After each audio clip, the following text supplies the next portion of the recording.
next Friday we have a meeting 在 USM 3 o'clock. Alright, so a very good morning to everyone.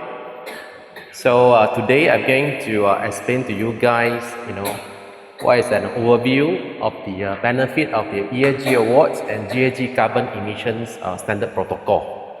Alright, this one versus to our ESG award is more deeper. Alright, that's the reason why people when talk about the carbon emissions think that they feel a bit complex, more complicated, and they need more specialists, to work on this GHG project, you see. So basically, I'll explain what is the benefit and what is the ESG awards and those carbon emission standard protocol, which is they are required to comply in order for you to achieve the requirement of the ESG. So let me explain myself a little bit.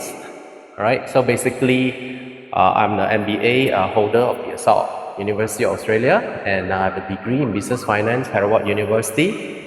And at the same time, I have a diploma admin, and then I'm the USM PhD candidate in Energy and ESG Management System for the Sustainable SME Practices.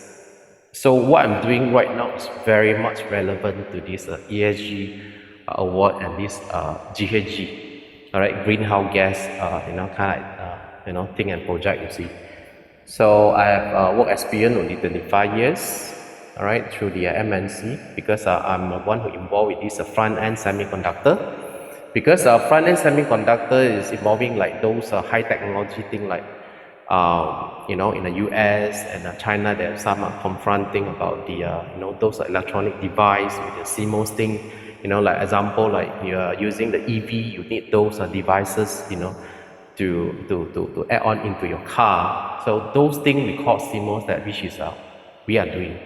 So I'm myself involved with this so-called my company is Gymtech, because we are focused very much on the these high-tech equipments. So we are fabricating those high-tech chips. Then of course I'm in charging this international business partner with the company, with those projects. And then of course I develop a strong diversity and a cross-cultural competency. So I work in China for 3 years. Those automotive leading high-tech, also very much related to the car business. Then this is the entire session plan. So today we're going to talk about the entire thing. Probably might take 3 hours, 4 hours, but we're going to cut short in 2 hours. All right. So these are my overview of the benefit of the ESG award, GHG carbon emission standards. Might take duration 4 hours, 12-point training center, and then the learning outcome. There'll be end of the session. You'll be able to identify what is the ESG. Right? At the same time, there's an outline of the 3 types of awards that we're going to, to work on it. And then, of course, I'm going to describe about the benefit of the ESG awards, and then try to understand the concept of the principle of the GHG carbon emission standard protocol. And of course, inside the module, you'll be, understand about what is the 7 types of gases, and then identify source of carbon emissions. So basically, what is carbon emissions? You need to find out. And then how are they going to calculate on the GHG accounting? Alright, so basically GHG is greenhouse gas. Alright, greenhouse gas, yeah? Alright, so I can brief you guys, intro a little bit about the ESG award protocol, and then brief you guys a bit, explain about the learning outcome, and then of course the content mapping of the trainings. Alright, so total we will have 4 modules. Alright, total we will have 4 modules. So basically we will go through about the what is the ESG. It may take 30 minutes, 45 minutes for the we explain a bit these ESG awards and the benefit of the ESG awards. And then we'll talk about the greenhouse gas, GHG, about the standard protocol, right? And the 7 types of GHG gases. So I'm going to explain to you guys, and then at the same time, how are you going to determine what is the amount of the carbon dioxide. All right, that's an interesting topic because of how I'm going to understand about the carbon dioxide, after carbon and then carbon dioxide. So this topic is very much on science. So I try to simplify to make you guys easy to understand, because those companies cannot run away because they need to relate this under E environments. They need to relate this E, and then because of the entire framework of GAG, is very much relative to this, under ESG, under the platform E. So this GAG is a platform of the environment, right? Then we'll follow all the GAG corporate accounting and reporting standard.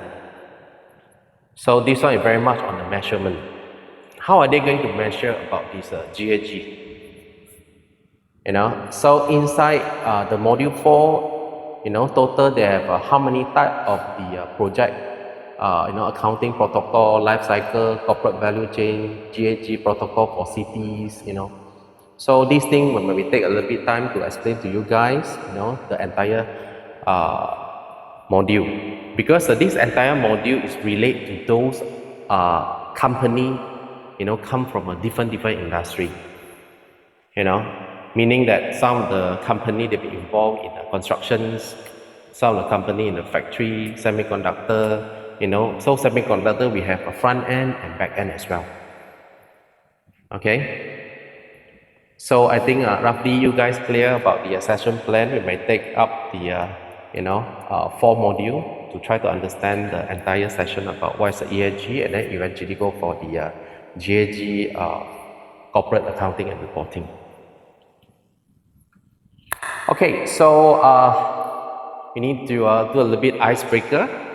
All right. So ultimately, having explained myself, perhaps you guys can tell me a little bit your name, your background, about your, a little bit of the education, a little bit. Yeah. Perhaps you can start from you. Hi everyone, my name is Jerry. Okay, actually I'm doing with this M&E engineering company. So currently we have a few projects in that. So my background, I was a diploma holder in mechatronics. Thank you. Yeah. Okay. Hi, good morning everyone. My name is CK. I currently am the tax manager in the Frontline Group. I graduated from BUME Bachelor in Accounting, IISP Computer System.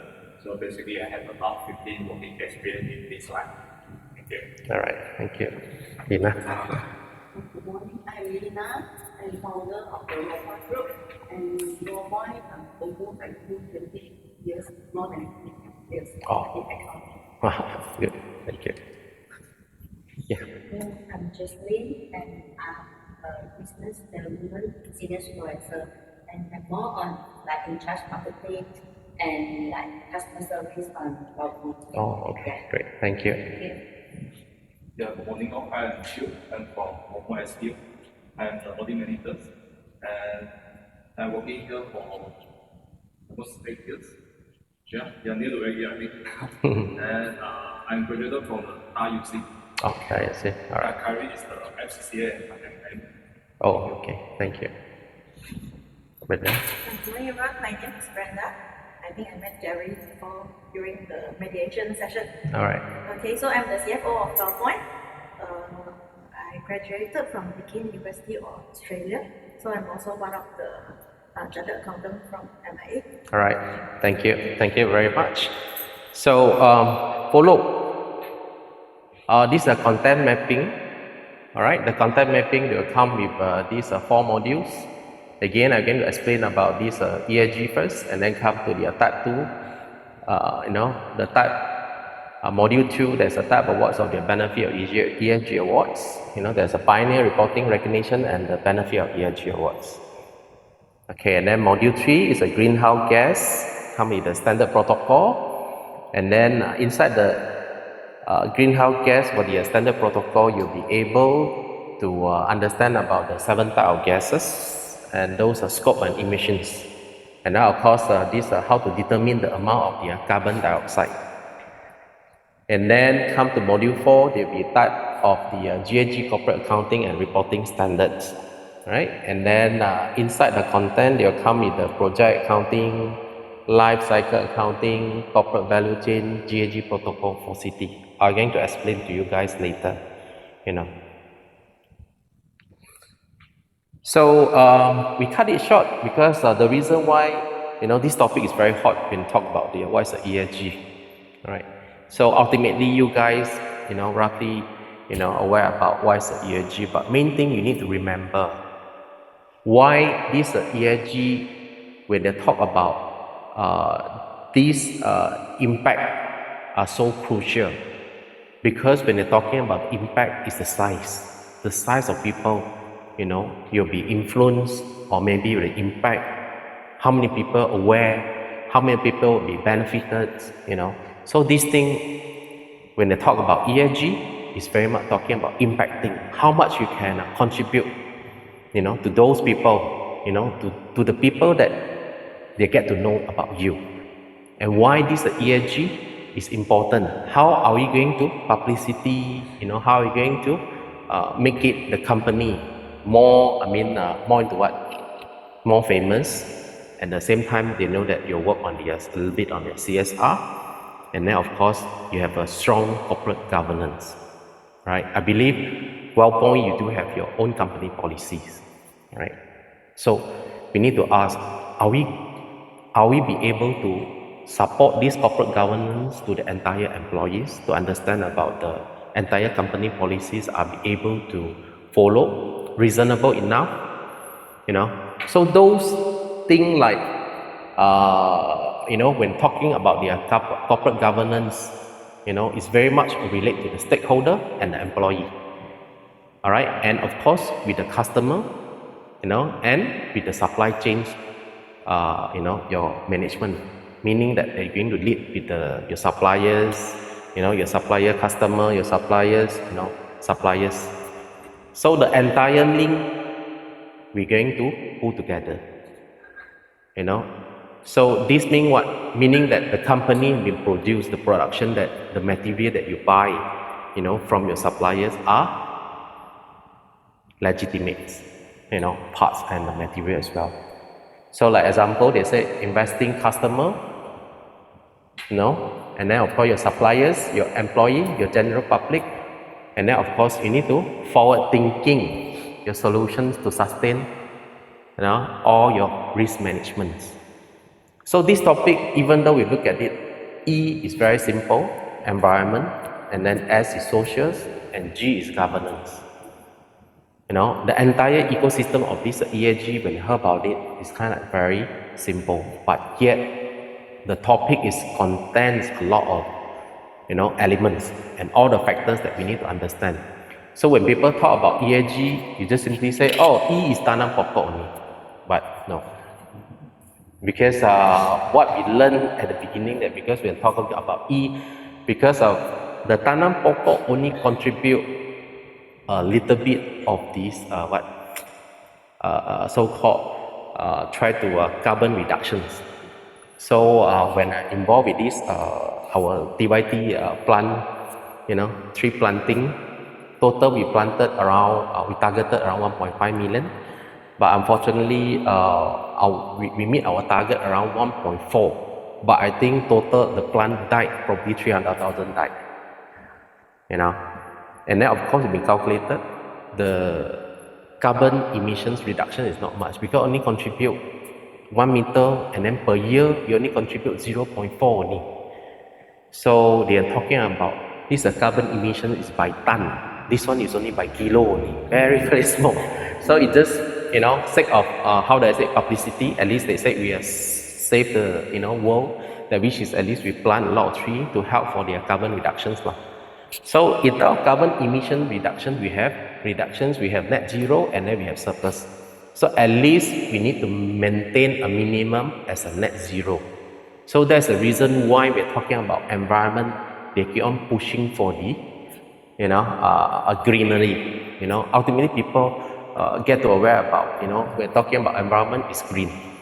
All right. Social is good that at least you do a lot of CSR, at least to help your company publicity, to understand about company, at least you contribute, at least you have some networking, to your external party, like a customer, like your suppliers, so at least you guys expand your company profile, via the social pillar. All right, then come to governance. I mentioned, if you have a good corporate governance, means that you have a good company policy, at the same time you have a good company image. So the good corporate governance, nowadays, they are very concerned about it. I think last time there's one of the MNC, so-called Norman Sack or what, I forgot the exact name already, because their corporate governance, there are some, legal issue, due to your corporate governance, the company never follow. That's the reason why they get caught into, more on the accounting issue. So, like example, like your company, you need to focus your corporate governance a lot, to make sure every single process and the point that you'll be marking, including your internal and external customer, you need to fully understand, and then whether it's applicable, and at the same time that you can use it, to outsider as well. Because outsider, they might be attack you because of your corporate governance have been stated already, and then your company doesn't follow. Doesn't follow. This might be a big cost also, So this ESG entire system, the ecosystem that will help you to remind you, at least you jotted down, into your company so-called profile, All right. So next, this is SDG 17 SDG. So we segregate into 3 pillars. So basically, this SDG scope-wise is much more bigger than ESG, because when we talk about ESG, is very much focused on the organizations or the company itself, or maybe NGO, or maybe in the school. So SDG, the impact is huge. This is a national project. Then we're going to segregate into this green, under green color is environment, under social, and then governance. So you can see numbers 1 to 17.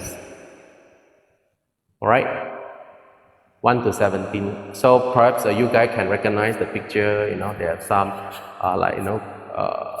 peace, justice, and these are what strong.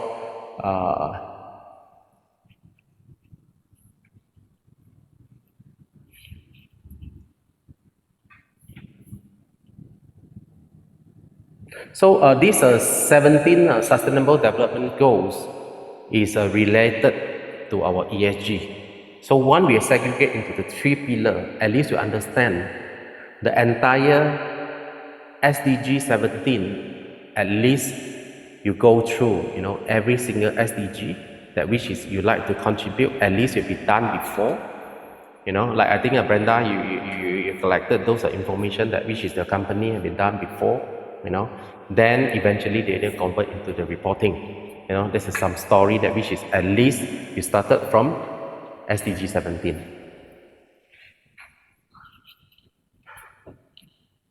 So you look at the environment, on natural environment, carbon emissions, energy consumption, waste management, and resource conservation. So just now, when we discuss about the under E, environment, So you look at E, environment, talking about the natural environment, that's one of the topic. Carbon emission, also one of the topic. Energy consumptions, also one of the topic. But when talking about this entire environment, later I'm going to show you about the GHG alone.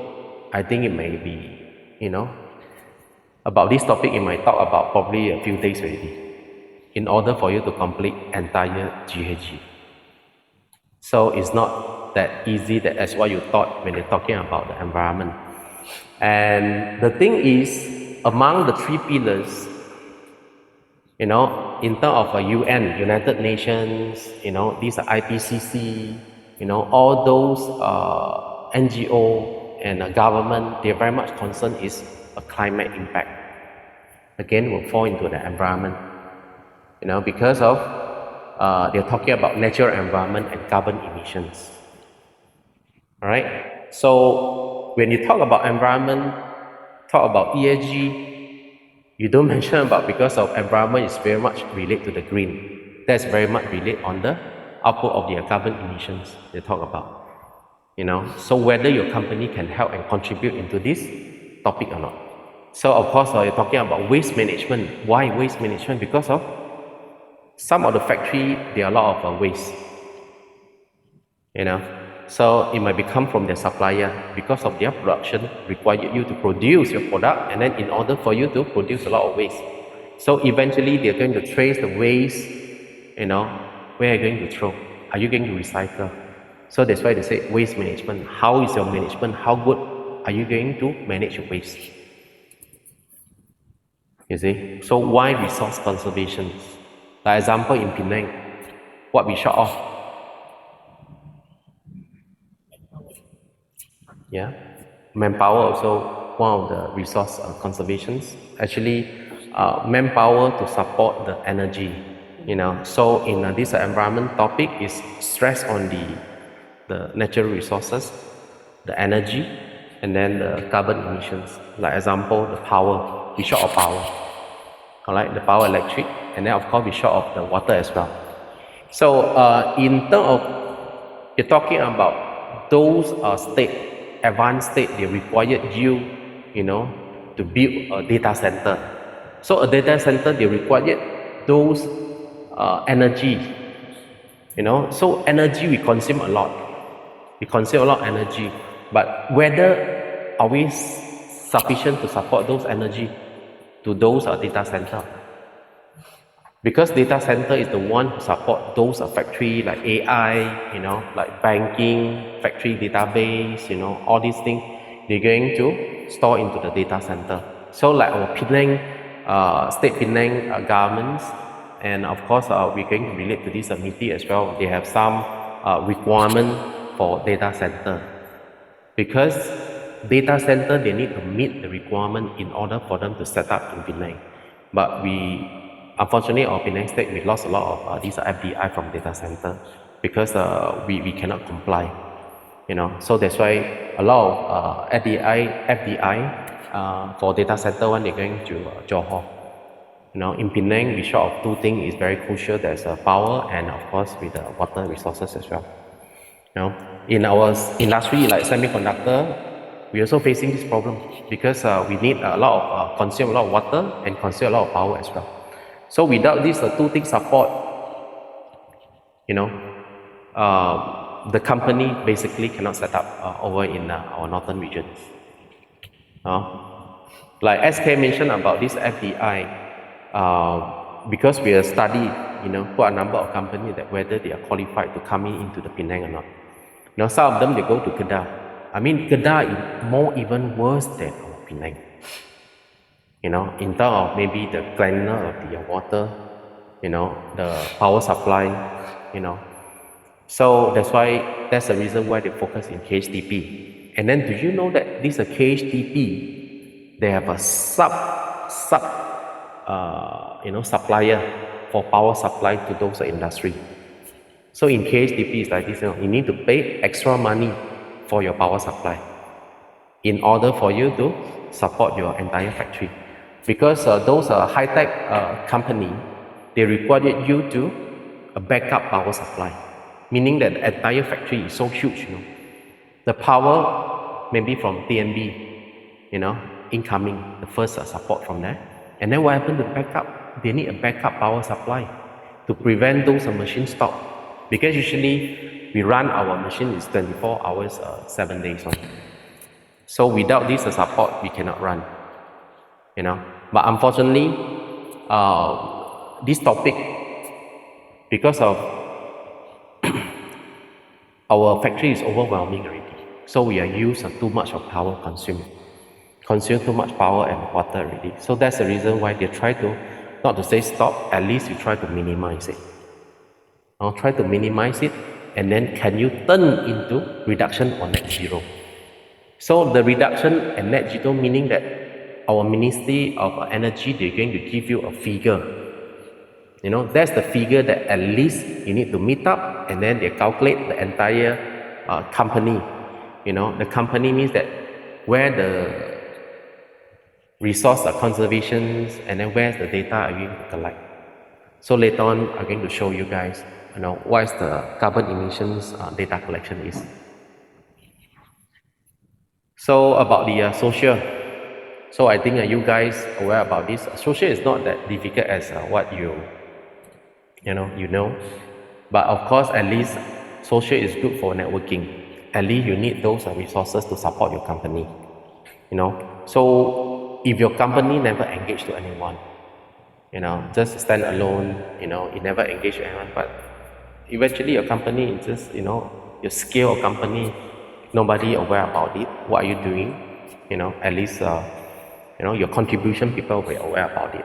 So this may be related to your, we so-called portal 5 forces, like example, your customer, your supplier, your customer as well, and then your stakeholder, your internal employee as well. So all this is 5 forces that you need to relate on it for this CSR, and of course into your social pillar.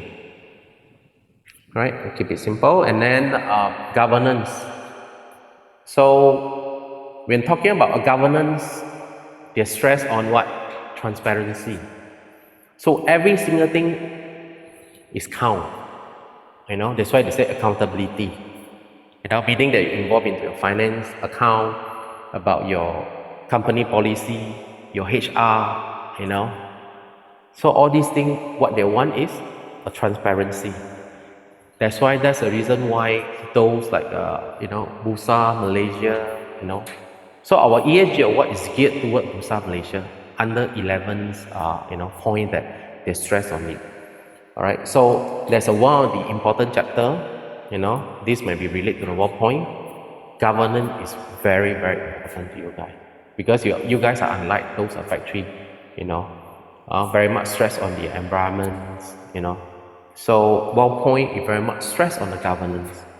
And then we notice a lot of this SME, they got no idea about governance. They also don't know where they're going to start from also.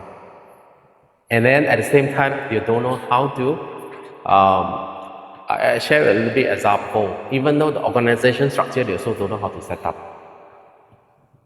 So especially this APEC company, we need to explain to them why we need this and why we need that. So you guys, like what I mentioned about, you guys are front end. So we're dealing with this SME. In the first place, they'll be asking about why we need this governance. Is it this governance very important? And because this governance is to protect your company interests, especially for the stakeholder, you see. So a lot of people don't know. One day you might be involved in some court case also, so you can bring out those corporate governance that we already stated. So like example, those we have employee issue. So you might be involved with the labor court. So labor court, they ask you to go for mediation first. Alright, that's the process. So nowadays, our court, we have magistrate, we have normal court, and then high court, and then we have court appeal, all those courts. Before you go to the court, they want you to go for mediation first. Why?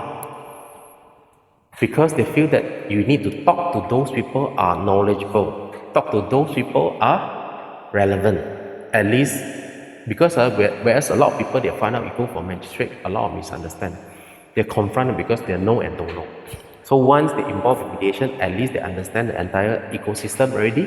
Then they decided to go for court, yes or no. If yes, then you go. If no, then you dismiss. We so-called settlement agreement. So again, Bursa also involved in the same thing. Because your governance already stated what actually the company recognize and what the company actually not recognize.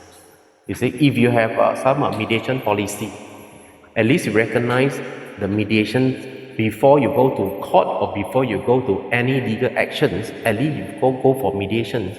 There's a one barrier at least to stop you to, at least, some people, they have impulsive, decisions. Once they make a wrong decisions, meaning that you might be sacrifice your company resources already. Like one of the company, what is the company already? Flextronic, if I'm not mistaken, they have an employee issue as well. So the employee decided to go for the labor court. That one is too late already, meaning that you're going to sacrifice the employee. So the stakeholder, the management, they tell me, before that we should have a mediation process first. So this is what actually they learn from ESG, because of they set up the governance properly first. So because of we got so many department of head of department, like for instance you have tax, you have audit, you have marketing, all this. So I believe you have some confrontation also from the external party also. So how are you going to solve it? So if the company is too many confrontation, this might be affect your company quality.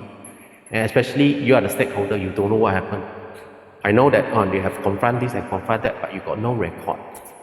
Because sometimes our confrontation issue is almost the same for every day, but we just matter of it doesn't record it down. Once you record it down, at least you can see the statistic. You can find where's the gap to reduce the confrontation and to reduce your bad quality image to maybe your customer or maybe your supplier or maybe whoever. So at least we know how are we going to monitor when people come to dispute. So corporate governance is very important. So like what I said, transparency. You also involve mediations. You need to be transparent. You need to open up. At least we talk.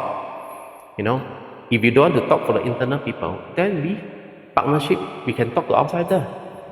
That's the reason why we signed for this MOU with this USM and ADRC, because of if WellPoint doesn't have sufficient resources, we can seek from their help also, seek from ADRC, because of we also collected, those people are come from different industry, and then we just pull together only. Like me and Jerry and SK, we all come from different industry. So it's good that, like example, come to a trade compliance, we just give one call to a SK. SK at least can explain about it, So Jerry more into construction, more about the licensing of the DOE, everything. At least there's some knowledge we can refer to, you see.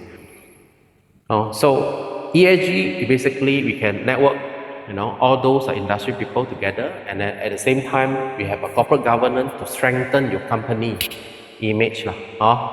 So remember, ESG is not that difficult, but what is the ultimate objective for ESG? You guys need to understand the entire ecosystem. Okay, then we come to the type of ESG awards. All right, why this award? How do I say? These awards are so important to those companies. All right, because the most important thing that they need to get the recognitions. At least we've done something. All right, because ESG entire system versus with the ISO, they got slightly different. ISO, like example, you need to maybe you focus on your 90,005, 14,000, and then another one I forgot what is already. That's the 3 ISO those people normally they have in the company. But you look at the entire ISO, the content of 60 or 70% of the ESG ecosystem already. So those company, if they have a ISO, so that's the advantage for the company, because of whereas they come to the ESG, for them is nothing new for them already. It's quite easy for them to start on the reporting, what is the SDG 17, So the practice is why we call ESG Pioneer Award. So basically, ESG Pioneer Award is talking about the fundamental, like just I mentioned to you guys, the fundamental of what is E, what is S, what is G. At least you warm up exercise. So some of the people they're asking, hey, if I don't have ISO, how? Then you need to practice the SDG 17. The 17 sustainability development goals. Once you practice it, then at least, this is the thing that I do. Then what is the functions? So we segregate into 3 pillars, under E, under S, and under G. Then come to reporting. So you have done all these SDG 17 already. right? You need to convert into the stories. Because why we need SDG 17, you start from 1 or 2 years ago, because you need to collect data. Without those data, how are you going to create a story into your reporting? Then if your story is too good already in the SDG 17, then can you make it your reporting, are relevant into your company or not? So ESG reporting award is nothing wrong and right. It's just a matter of how you're going to create a company image and the company, those activities, the thing that we're talking about governance, we think that we're talking about the environment, everything we put into the reporting. But of course, the reporting, we have the international financial reporting also. We have an international GHG reporting also. And then we have the ESG reporting as well. So that's why we call ESG reporting awards. Like last year we have 8 participants. They are there to go for reporting. Indeed, at the beginning, there doesn't, how do I say? A lot of companies doesn't brave enough to go and take the reporting award because they feel that, it's too tough and too difficult. I said, no worry, because the entire design of the reporting training, you probably might be take around 2 weeks. They say, can man, 2 weeks? I said, possible. The reason why you have done for the SDG 17 before already. So if you go for reporting, it's not that difficult for you. But some of the company, they got nothing. And then they say, I want to go for reporting and get this kind of award. I say, impossible. Because you cannot produce those evidence the company have been done before. So reporting, some of the company, they got a lot of story to write. Up to 80 over pages. Because come by chapter. So you think about it, they take how long to work on it? Because those companies, they already started early. Maybe 2-3 years ago already. Indeed, for this ESG program, they already practice in the overseas around 12 to 13 years already. We just started only. We started last year. We consider in Malaysia one of the earliest group. That's why they call a Penang lead. Penang is the one who lead of building those ESG, award reporting, all this and that. You see. So we have all those digital reporting on the web already. Because we meet this Ministry of FAMI is telecommunication. Telecommunication. So they're looking for those digital reporting. They say, you're all done already, all this. I said, yeah, done already, all this and that. So slowly the Ministry of Environment, the Ministry of Energy also involved with it. They say, you're all done this part already. So right now, you move for second step for the carbon emissions. So that's the reason why we involve this GHG. So you guys are the first batch that I try to explain to you guys what is GHG. Because so far I closed it and I take this opportunity for my accreditation. That's why I explained to you guys in the first batch. That's why Jerry come here. Then eventually there's a recognition award. Why? You go through the entire awards already. So you need a recognition, at least your status and your standard. When people ask, you can answer what is ESG.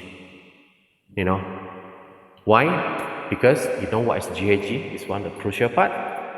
And then another topic is the reporting of your financial reporting. This one is fully relevant to you all. I cater to one of the association, what is the name already? CMTI, the chartered. Correct, right? That day we met there. So I talked to all they all. I say, at least your associations, they can come up with an idea. I already give them a framework that which is how are they going to comply with this reporting? What is the content and element they need to provide in order for you to publish into your reporting? But again, this SME APEC company, they are a bit reluctant to publish their accounting for the profit and loss, all those things. But unfortunately, this is the process. Without those financial reporting, I don't think you can go for PUSA. Under A's category, you need to provide this IFSI. Without this, you cannot. So if you achieve the first step, second step, then eventually the third step, you have all the evidence and then you can provide. Then the recognition award is the final step. So this award, they're going to renew every single 3 years. No? Every 3 years, they're going to renew again to improve your company profile and then your company asset, those governance, everything, at the same time. And again, this award, why I put USM Apex Accreditation. You guys have to remember, every single documentation that which is we need to publish, we need to tell people, at least you need to have one university to back you. So our Malaysia ESG impact, they very much depend on the USM. Because USM is the one of the policy maker for ESG. Because USM got the Sustainability Impact Ranking world number 4 out of 1,500 universities. So our Malaysian government is so proud of it. They say, you guys is the one who work on this, the ESG thing. So we are their department into this sustainability department. So last year we got this SDG 16 in the Asia number 1 is the mediation, the one that we involved. So we're helping them to create the impact and the image. We got the award in the ESG last year, number 1 for the SDG 16. Alright, so what is the ESG Pioneer Awards? So this thing I try to simplify it, I try to simplify it, meaning that readiness, just like I mentioned to you, that's a fundamental. SDG 17, at least you can go through. You show people that, at least I know what I'm doing and what I actually contribute to this ESG Pioneer Awards. So like this year, WellPoint, they got the ESG Pioneer Award. At least y'all have been lay all the fundamental, at least Lina aware about the CSR contributions, So this might be related, to this Pioneer Award, meaning that the company is ready, to practice enter into the ESG program activities. Because a lot of companies, they cannot comply is because of they are not ready at all, you see. So throughout the years, you have one entire years, you need to segregate the activity that how much you contribute into this ESG thing. So what is the benefit? Like just as I mentioned to you, what is the E, what is the S, what is G? So all these ESG pillar is help you to strengthen your company image. You cannot practice like, because I just wanted to follow only. That's wrong, because of your reporting going to show your company strength, you see, at least to tell people that this is what I contribute and then benefit to what and what. And then eventually that's the impact. I show you a very good example, like BBA. BBA, they got a very good reporting. And then I just read and noticed it. This entire reporting actually done by KPMG. KPMG charged them very expensive, Charged them very expensive. The CEO told me, they said, I spent so much money on this reporting or everything. Then I said, you spend so much money for your reporting, but do you know what actually you're doing or not? Because from their reporting, I believe Retta saw before, it's something do a lot of CSR, but you should sell your company muscle, to tell people that, how good we are, you see. You are selling your water resources. Yes, you contribute CSR, meaning what? At least whatever you earn from your profit and loss, you secure a certain fund that you're helping people. At least there's an impact, know about who is BBA. Alright, that's good enough. But yet, you need to tell people how good is your quality of water, you see. You have a metrology tool to test your water quality. So my question is very simple to them. I said, how are you going to test your water quality? Can you explain more on science? Cannot, because KPMG got no idea about what is science. You need to tell people that, how you test and how you calibrate your tools whereas you're facing this water quality issue, you see. I share a very good example like Seoul Garden, the Korean, F&B company. I tell you to talk until bacteria, Some people they say, hey, you're talking about this ESG, are we going to solve recipe, those thing that what we have been done, everything into report. I said no. At least you are selling something that which is how good you are, what's your strength. So Garden, they compile the entire report. I think probably quite a lot, at least 40 over pages, is talking about how are they going to preserve a fresh food. And then they segregate all the utensils. This is what, and all this and that, everything. Even though the people are wearing clothes, why they wear this, why they wear that, why they practice using the utensil A and B and C and D. And then how are they going to measure the temperature? How good is the food freshness? So this is the thing they're going to share with you. So again, as I said, the fundamental, if it doesn't lay out properly, eventually there's a cost that you don't know how to create a story to sell your company image. So readiness is very important for your fundamental to be on this award, you see. And then come to reporting award. So reporting award means what? It's very simple. I highlighted future proof. So when people talk about, hey, what is the ESG? What is your carbon emissions or numbers like? Stakeholder means that your customer, your boss, the payee. They will ask, your reporting, can you show me? Can you tell me about your, GAG, your climate contributions, your financial reports? There's one of the chapter inside as well. So at least you can answer your reporting, and then we publish into our website, the official website. So you just click and go in, and then they can see the digital reporting. All the evidence is there. So it means that at least you prove that you're really done, but maybe not perfect enough. You see. So we're going to improve step by step. All right. And then recognitions. Recognition means what? Avoiding fine. So we're talking about avoiding fine. Fine means what? Compound, It might be either involve some legal issue, all this and that. But you have to prove, prove that those parties, they already recognize your work have been done, the effort that you've been done. What is the protocol you need to follow? So you need to collect all these so-called better data collections. So those data you can support, those data that you can tell, what is your gap analysis, you keep on improving your company quality. So recognition is the final step, but there's a lot of job you need to do. All right.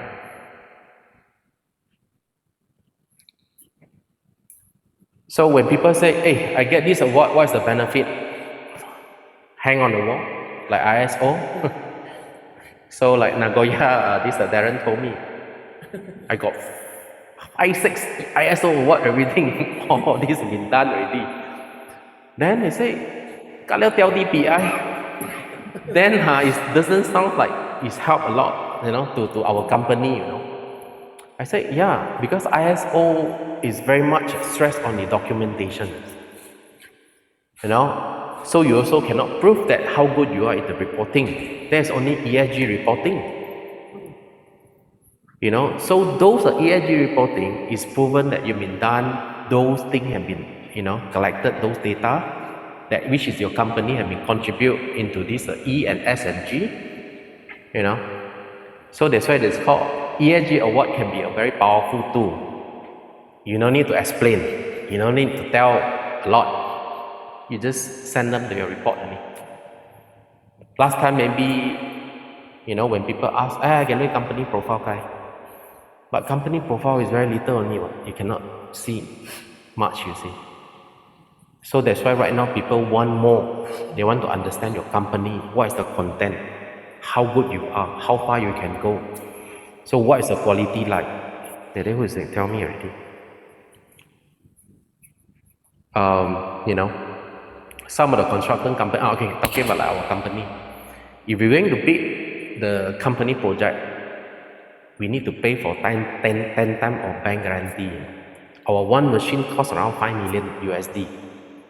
We need to give them a BG, 50 million USD, to show to that company that we're going to sell to them, my machine is worth for 5 million. Okay, so this one you consider first tier supplier already. Then they're going to ask, you got reporting or not? So at that time they asked me, I said, jialat already, what reporting you want? So they said, ESG reporting lah. So I said, ESG reporting, what is the content? I give you a company profile, whatever the information I give to you. They said, no. You need to give me an ESG reporting in order for you to go and bid the project, you know. So I said, I got 50 million BG already. That reporting I cannot compete, man. I said, sorry. Because of this is 500 strong company that they required to achieve their KPI in order for their company to collect supplier ESG reporting. So they'll consider you into the tier 1. So at that time I'm very painful. That's because of I start to learn about what is ESG already. Because I thought I got BG 50 million to bid my project. Definitely I'm stronger than anyone. Whereas those semicon company, they're very particular with this ESG reporting. They said without this reporting, you cannot go for tier 1. So you need to wait. Means what? Compete until cannot compete, nobody bid already, then come to you. I said, definitely we cannot accept like this, you see, because we know that we got a lot of suppliers from overseas, you know, because our company is boundaryless, you see, from everywhere. So I got no choice lah. I say, in this case, I have to prepare to work on it. Within first year, second year, we cannot achieve one. So we only bid for the small project. So eventually, when I got this reporting, then I can sneeze in to bid for that project, for that particular 5 million project. But it's very bad lah. My stakeholder jumping like hell already. They say, how come you all don't know? I said, never practice, no specialist. Who going to work on it? So even though I ask for the HR, even though I ask for quality, they look at me, they say, how? So we also don't know, start from, where you see. So at that time, we are very painful. When they ask for our reporting only, I say, Hamilai. So at least this is a powerful tool. You don't need to explain. You just send them a report that we are ready. This is number what we have. Alright? The numbers referring to the carbon emissions. That's why they said you are in a reduction or net zero. So right now the practice is net zero. At least you need to meet the minimum standard. So that day in the class, Nagoya is the worst one. Why? Because their versus into their populations of employee, they're quite a lot. And then at the same time, the contribution of the carbon emissions, their data being collected, also is not favorable to them. So I say, then you are very dangerous. Because your stakeholder might not need your numbers, because your number cannot meet their minimum standard. Like example, Flextronic, ask them, we need to do some business with you, but you need to provide me the numbers. So your number is positive, too high already. Usually the practice in the industry, they're going to compare 2 or 3 companies. So at least you can see how far your industry, you are in the between, or you're below, or you're too high. So at least you guys got an idea when talking about numbers. What is numbers? So the carbon emission number they're talking about, they need a practice a net zero. So of course, you need a better reputation. You need to show your ethical governance. If your governance not strong enough, people look at you. Sorry lah. We look at your governance, we know your company standard, how far you can go already. So WellPoint need to practice a lot of governance, become a specialist to tell your client that at least you need to practice this are relevant into your company. And then again, ESG is man-made. Human activities we involve. So as I mentioned to you, you need to have a lot of dispute. So whereas when people come to this point of view, at least you say, I have a mediation, I have all these specialists, I have the account mediation, I have the industrial mediation, I have architect mediation, I have this engineering mediation. At least we have partnership. We have people to assist you and help you in order for you to sustain.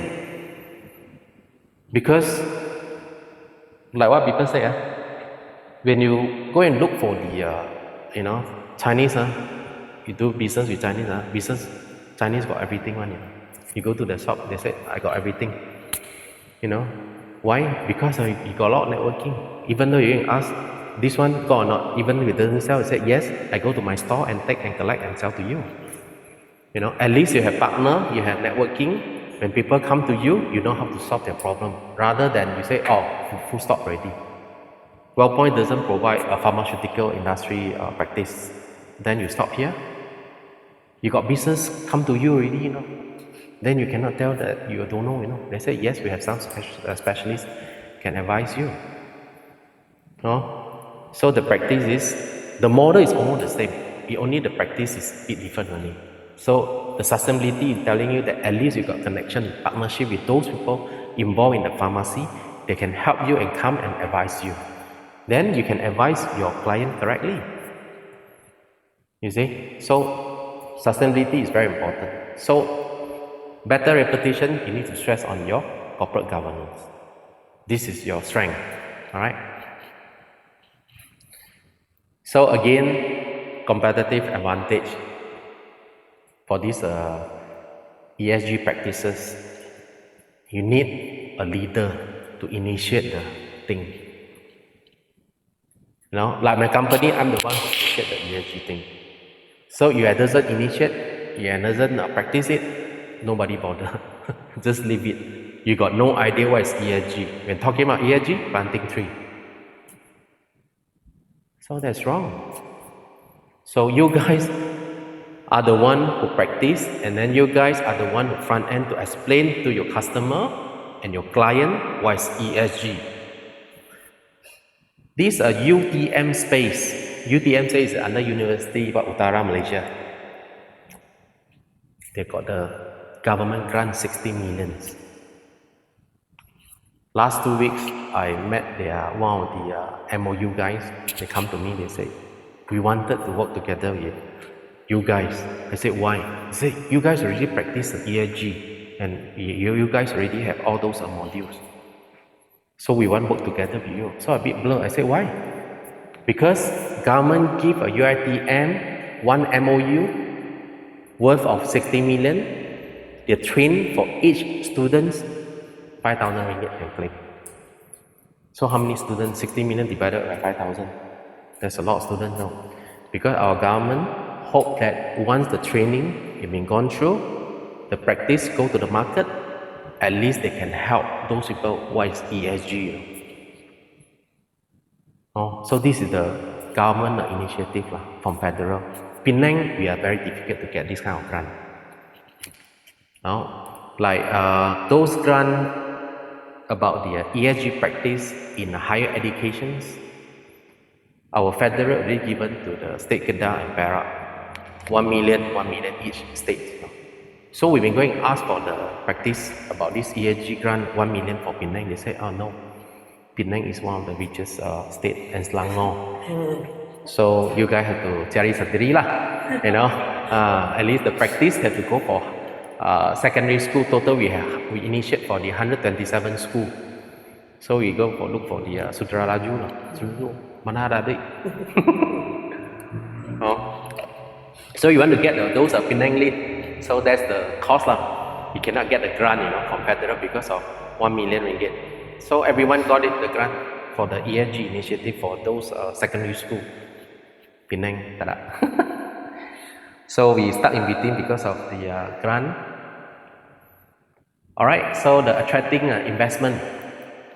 So once you go for the final step, you say you have done all this reporting, you have done this award, you have done all this and that, everything. So why? Investor. Because like our front-end investor in a semiconductor, their supply chain is very important, Why? Because the first question they ask, are they ESG compliant? Those our supply chain management. So if those supply chain management if those supply chain management, sometimes they couldn't qualify to this ESG compliance. So the investor might be they're a bit reluctant to come over in Penang that, at least they want to see somebody that, can comply with this ESG, and then in order for them to achieve KPI. Like this, Brenda, what is the name? Miyake, Miyake, the one who do the Disney thing one. It's the same thing because Disney come and audit them. One of our sister company, right? They're facing a big problem because their client be asking them whether you got this kind of thing or not.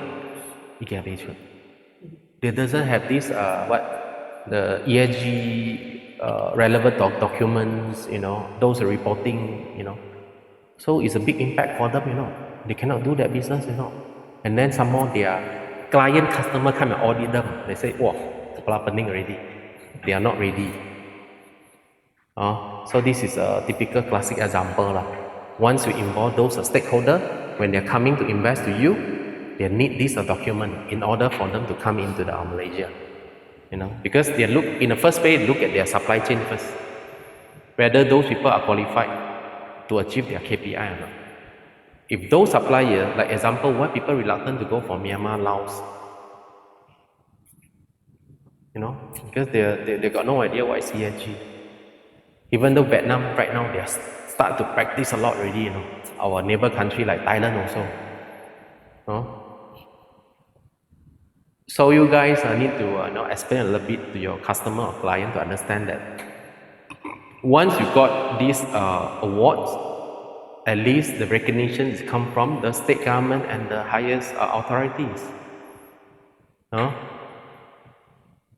Because so far ESG award doesn't assign any authority to recognize this award. But our system we assign to the state government because state government they take the initiative to push this ESG exercise and practice. So without these recognitions, they might feel like lack of something for the investor. First question investor will ask, your award come from where? Your recognition come from where? Eventually they're going to assess your reporting. Actually, we noticed that a lot of these stakeholders, even though they assess your reporting, also nothing right and wrong one. At least you already practice the format is there. Whatever the information they required also already into your reporting. So at least you can provide the numbers. Alright, so we completed the entire first and second module which is we understand about the ESG awards and then come to benefits awards. And then this is a greenhouse gas standard protocol. So this is very much related to the E only. Okay? E only. So why they are so crucial? Because this GHG standard protocol is related to the entire the whole world. With Europe and the West, and then of course Asia also recognize them. So they come up with this entire ecosystem. With this is the accounting tool for the management. Once you collect the data, all right. Once you collect the data, and then how are you going to compile the data? At the same time, how are you going to quantify? And then how are you going to manage the greenhouse? So when people talk about GHG, means that no good one, GHG is those gases are harming one. No good. Means that are banned. Future they're going to stop to use these gases. And then they hope, even though those cannot stop, they want to reduce. So that's why they call reductions. So at least to manage the greenhouse gas emissions, and then how are they going to measure? Because this is a standard protocol. You have the tools already. You key in the numbers, and then they come up with the entire calculations, which is the data that you provided. They are generated. The numbers is correct. All right. Formula is there already. All right, just the numbers, because every country, the climax and the carbon emissions be different. Huh? So at least you guys will talk about the greenhouse gas protocol. You understand that why they call a greenhouse gas protocol. They make it thing standard. Huh? So there's a two body that which is World Resource Institute (WRI) and the World Business Council Sustainable Development Council, which is they've been work together for this greenhouse gas protocol. So when talk about GHG actually is content of 7 types of gases. All right, a lot of people don't know, because of when talk about GHG, they might be thought this is a good thing, but actually GHG is a bad thing. So they stress on 7 types of gases. Why? They trap the heat in our atmospheric and then go to the space. All these gases is trapped, they will pollute our environment. So this is a 7 type: CO2, SF6, CH4, N2O, HFC, PCF, and FF3. This one is more on the science already, you all blur. Okay, see nothing. So we come down, you see the picture, there's a factory. And then you see the picture is more on the utilities. And then you see the pictures. Why? After the support, you can see aeroplane, transportation, train, all these things, the picture there. They're telling you that under scope 1 in the CO2, right now we practice, So this is so-called emission from sources on site. And then come to the scope 2, means that indirect, means that you practice to use your energy and water resources, right? So it's under utilities. And then scope 3 is the emissions of the chain supply, supply chain or services lah. This is a practice you're using a third party thing to work together. So you involve 7 gases. So when they stress to you that GHG is what? GHG is a gases, a 7 type of gases. So they're going to launch another gases also. I believe future they become 8 gases already. So right now it's 7 type of gases. So this one is the most popular one. This one, I think every one of us are aware and know what is this carbon dioxide, CO2. Alright? Because some of the material is carbon only. After process, they become a carbon dioxide. So at least you don't need to remember, at least you just think about it. Where is the source of the burning? You burn the fire, fossil, fuel like coal, oil, and natural gas. You see, so all this is carbon dioxide already. So some of the carbon dioxide you can produce more or less, but what GHG practice is, they ask you to reduce. They ask you at least to achieve a minimum standard. Some of the factory they need to burn things. They need to boil. They have a boiler.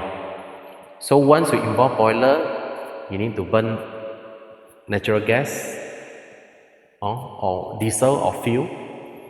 So again, they say deforestation, industrial process. You want to defrost, you want to make it melt, you want some heat. So all this will be involved carbon dioxide, because you want to burn something. So this is the first source that you know. Alright, second source, impact is the most significant contributor to the global warming due to its high concentration and long atmospheric lifetime. So this is the impact lah. So at least you all know where actually the carbon dioxide, where actually you can get from. Ultimately you're aware about it. And then second gas is called MH4. It's a methane. You no need to remember the gas name, but at least you know where actually the gas come from. So they say this carbon dioxide actually they have a shorter lifetime. When the carbon dioxide they burn, they go up, and then they are how do I say, they're going to dismiss, versus to this menthan. Menthan, they're trapping the carbon dioxide is longer than carbon dioxide. You understand? Menthan is much more bad than carbon dioxide. So where actually the menthan come from? CH4. So they say you never take care your environment because of due to what? Raising livestock. You got pig, you got whatever the thing that you feed, you never clean it properly, and then the turn become a menthan. Is one of the gas also. Alright. So landfill waste, landfill waste, and then water, you never take care of it. They can create a lot of bacteria also, become a gases also, and then plant also, and then you burn the forest. So all this is so-called a menthan, CH4. So that's why they mention about small fractions lost to the stratosphere in the reaction with the CH4 and CHY and 0. So all this is a sign term you need to remember. At least you're aware about. Come to the second gas, is very much related to those pollutions in man-made also. So the third one is so-called nitrous oxide. So again, this nitrous oxide is worse than menthan. So it's very much involved in the agriculture activities. You can see use of the synthetic fertilizer, manure management, industrial process, combustion and the fossil fuel. So they say, where the actually N20 come from, the nitrous oxide? Very much only agriculture, soil management.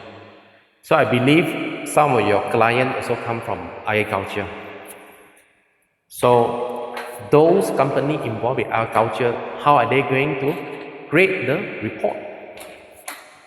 In order for them to save their N20.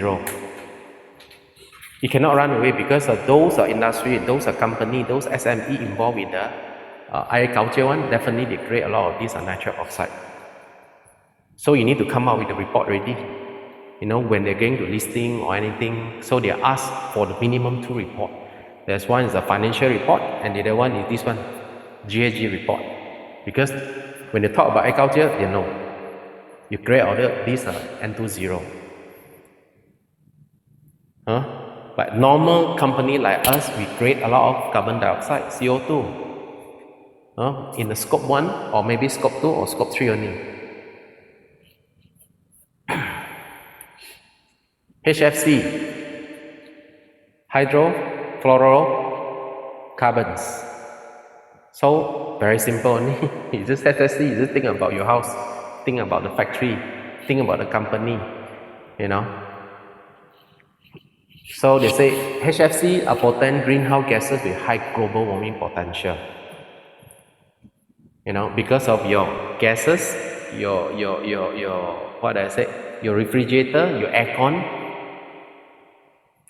After you switch on the aircon, they burn, and then the gas they defrost and then came out, they become HFC.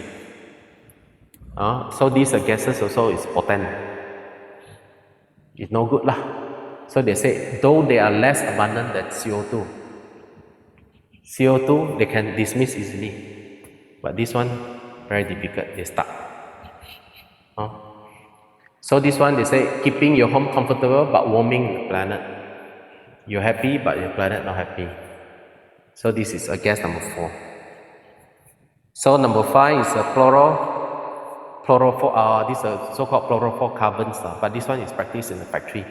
Our semiconductor we use for etching those wafer for cleaning. But this one, if you smell too much, it will cause you a lot of problem. To your lung and the liver, all this you see. So this in short form we call PFC. PFC, the practice, another word to say what, or in Chinese say something 回jiu. So this one is very much harm to health. So they say, you cannot practice because you see, they are used to liquid breathing research as a blood substitute and the eye surgeries due to their excellent oxygen carrying capacity. So these gases is very bad. They are harm for the human health. And then this is sulfur hexafluoride. Sulfur hexafluoride usually, that's why they say why residential you cannot stay near to the power stations, because those are utility, they can create a lot of unnecessary SF6. This one have to stay away how many kilometers, it's not like few kilometers only, how many kilometers, because of this sulfur is fine, they can travel everywhere, you see. The sulfur can travel everywhere. Because once they generate the power, they will generate the gas out. So once the gas out, you'll be affected. This is the worst one. This one is somewhere is in the scope 2. Somewhere in the scope 2. Because they say gas uses in the electric transmission equipment and such as circuit breaker and switch gear. So wherever you touch for those power supply, those things is toxic one now. All gases, you breathe too much.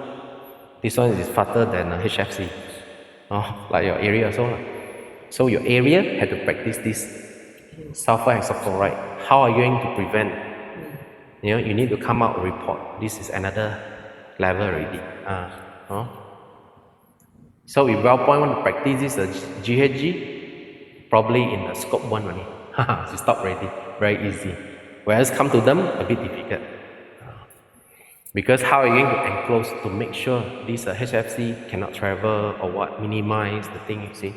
So we need to think about that, because you see, it's worsened than the carbon dioxide 20,000 times. Can you imagine that? 20,000 times. So it's very bad, this one. So this is a nitrogen. It's so-called trifluoride. NF. So this one is, look at the picture you're aware already. Those electronic industry, that's why we use a lot of carbon filter. Before the smoke they release out. So we practice a lot of carbon filter, especially those microcircuit, crystal flag.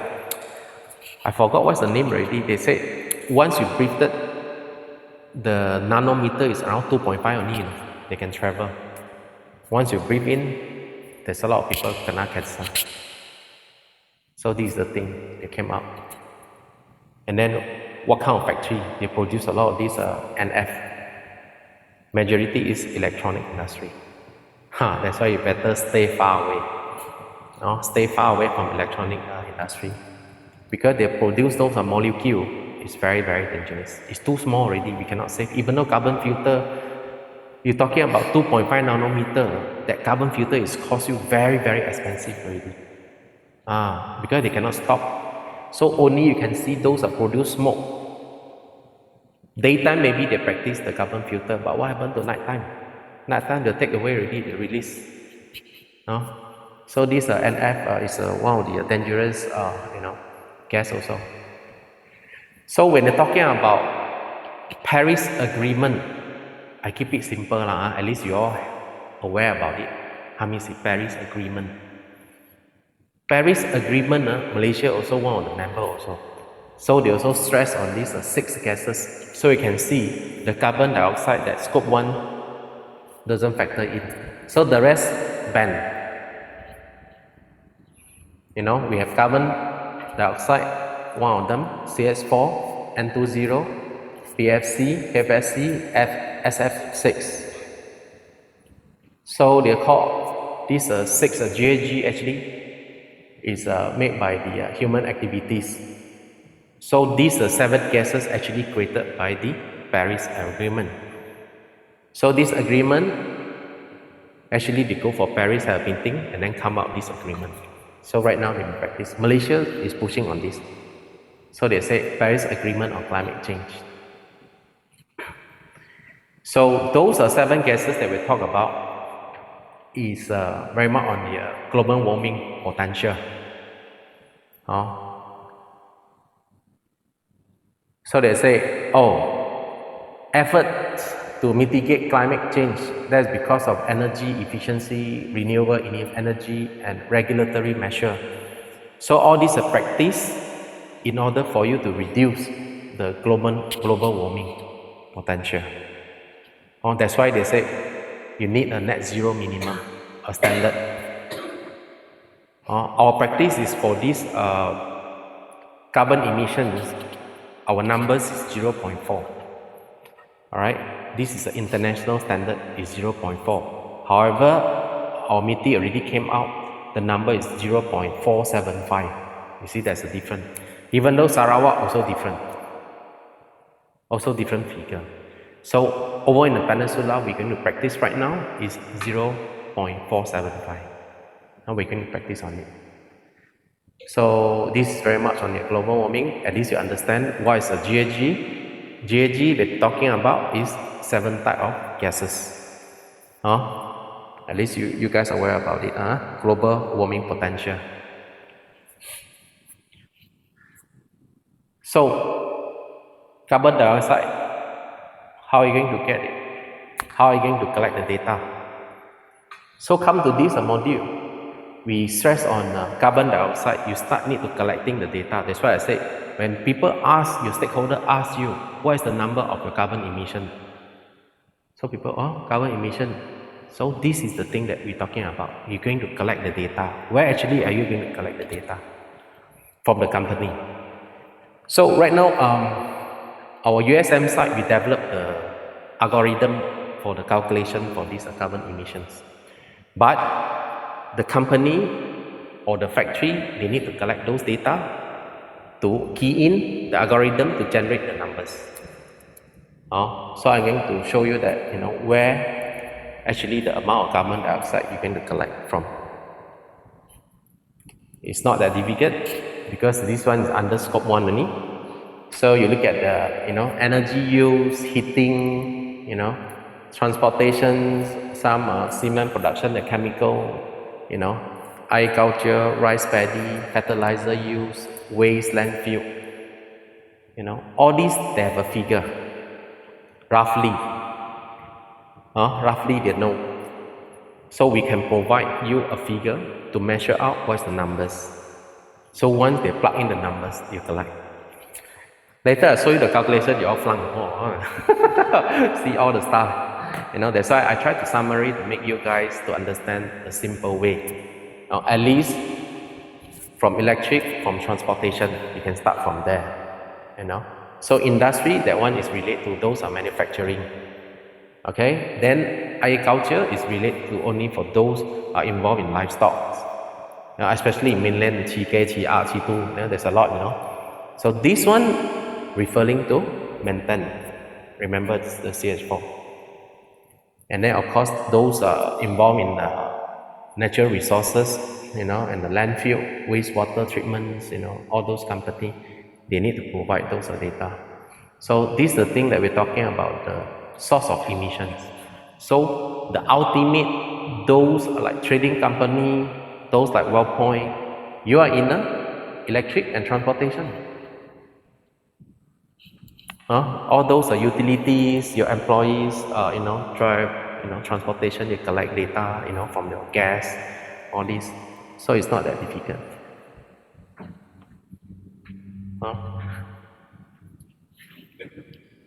So this is the how you actually collect data in general.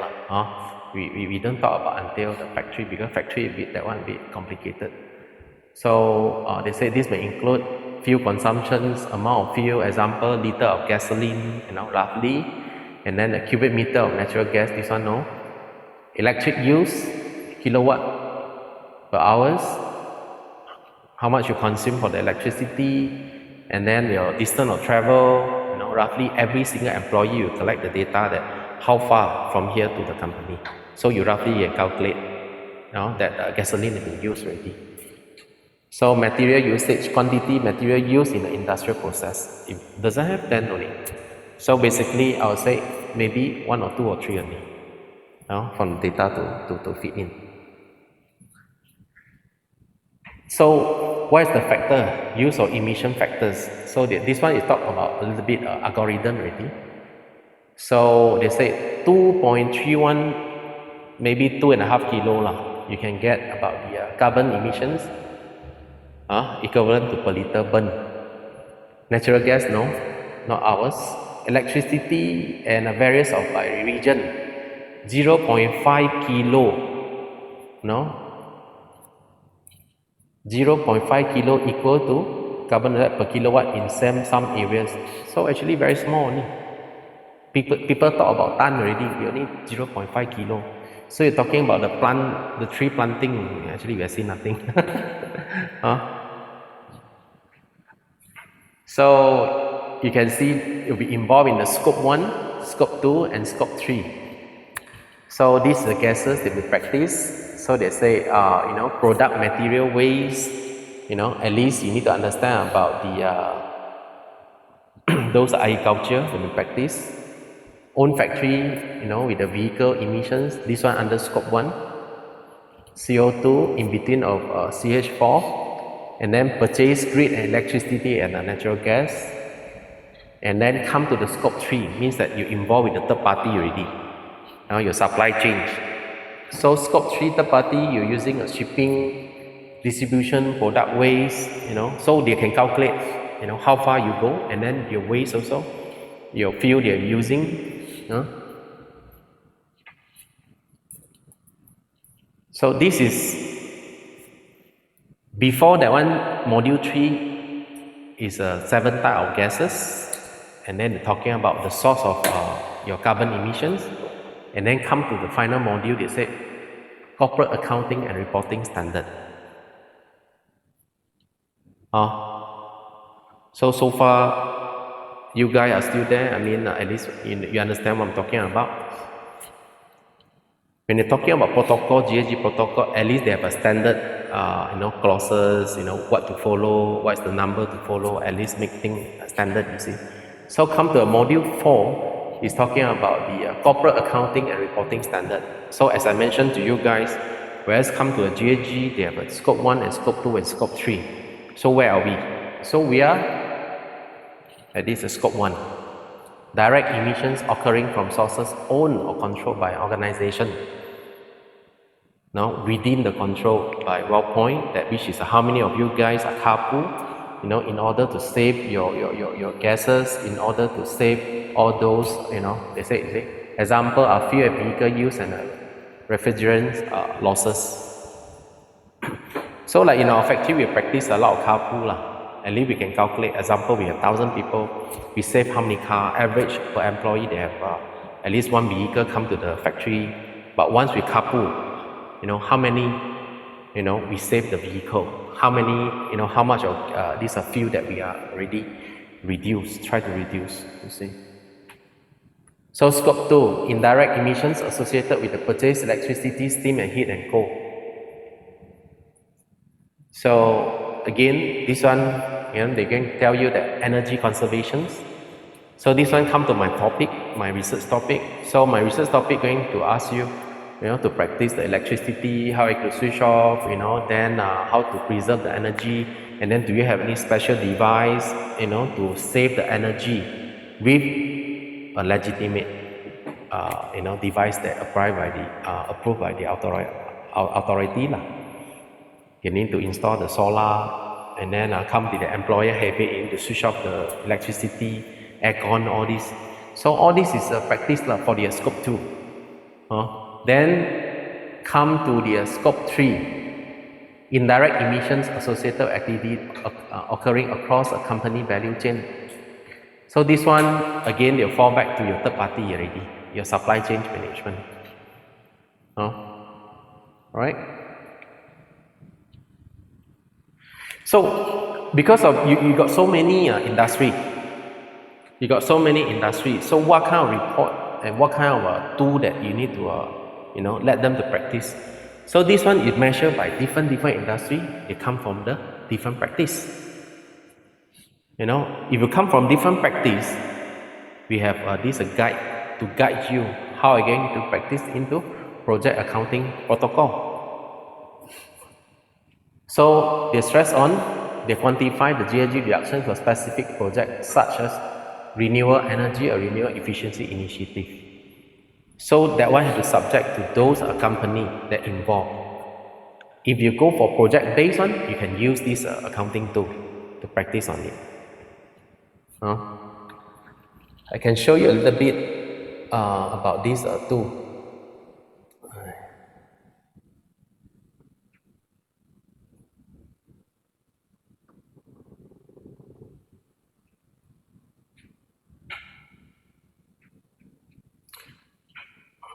Đấy.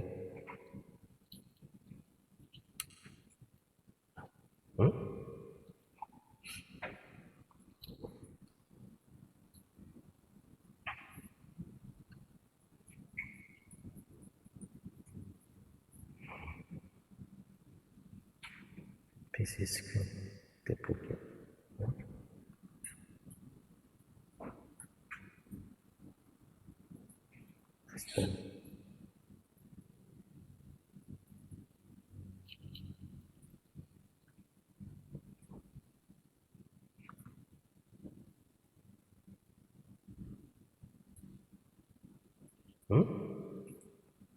How come I cannot project the duplicate? You develop it. Huh? You don't get for able yang Microsoft ada Okay.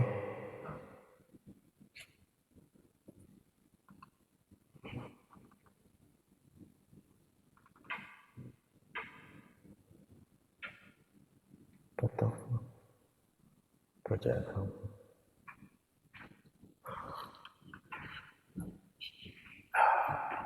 So there's a guideline to understand the entire about the GHG based on the project base.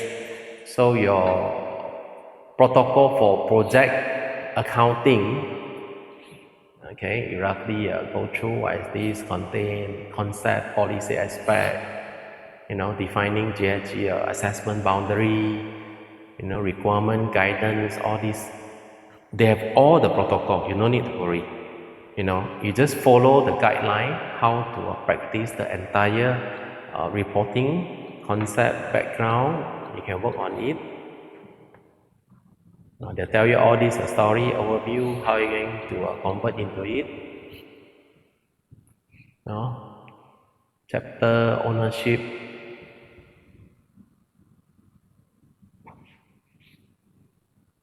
Where to study, source, project accounting concept, reductions, baseline.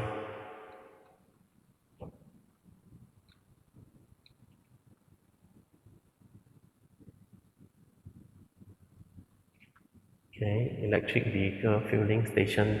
This one is more on the project base. Those company, they involve a lot of project base. Like Jerry, you also you're involved in a project base also. So if those are company requested this so-called project based, project accounting concept, you need to produce this kind of reporting. GHG emissions, capped with the sources, uncapped total, how many tons, you see.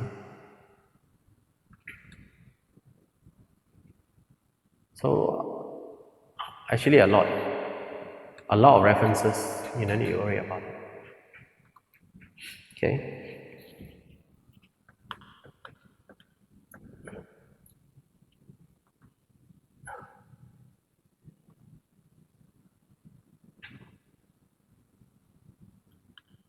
Okay, then come back here.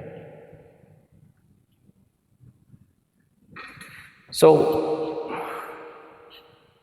the project accounting protocol, they're going to guide you simple concept, which is at least you understand about the budgeting cost, about cost of tracking, revenue recognitions. So this is a simple example that which is you collect those data and then come up with the simple accounting, into your report. That at least you know how are you going to manage your project. Time resource management, reporting, compliance audit.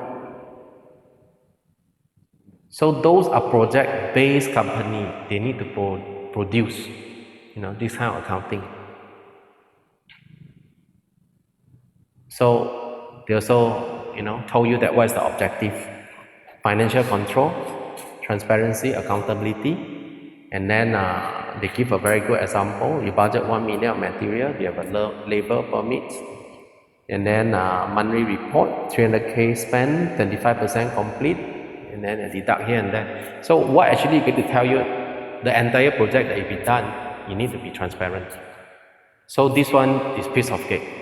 But it's just material, some write out article, you all have to produce also lah, So we have all the guideline. But at least the accounting system you need to attach to your report. Your ESG report, your company ESG reports. And then they have a second method. Some of the company, they have a product life cycle. Because of their material can be used. That's why Elon Musk rocket, they can be used, recyclable. So this is the standard accounting. They're going to practice this. Help the company assess GHG emission associated with the entire life cycle of the product, from raw material to disposal. Right? So they give you a simple example: life cycle accounting reporting from raw material extraction to design. Key stage focus: production, distribution, use phase, end of life disposal. So you can see from a ESG, GHG protocol standard with the accounting report, actually in terms of the accounting is additional for you guys. Because for the accounting and tax, we will be taught there's a standard profit and loss, you have a ledger, all this and that. But indeed, they have a special made for those company. If your company product can be life cycle or recycle, you need to come up with another set of accounting and reporting standard. That is something is new, right? So later on, I'll give you some example. One of the MNC, so-called Horiba. So Horiba also practice it. They practice this product life cycle accounting.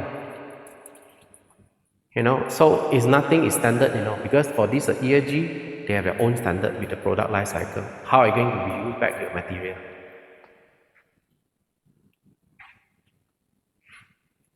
So profitability, analysis, sustainability, transparency, of course, they give example.